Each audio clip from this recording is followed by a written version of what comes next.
Attention please, welcome to อุทุมพรพิสัย Station. Please check your belongings before leaving the train. The State Railway of Thailand appreciate for choosing our services and look forward to serving you again. Thank you.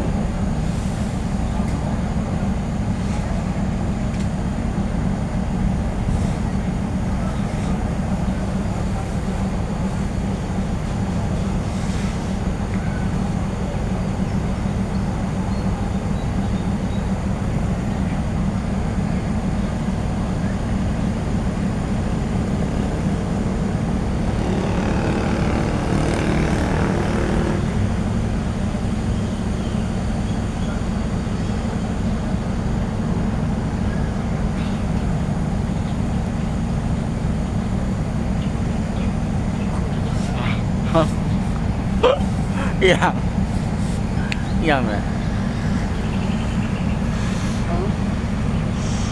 ถ่ายรูปแต่ว่าดันเกี่ยวกับการอย่าดูว่าเนี่ยเลย โบนี่ไทยไปทั้งพี่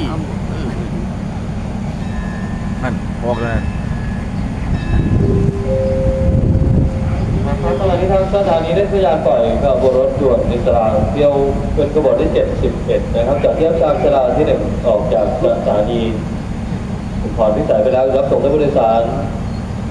สถานีศรีสะเกษสถานี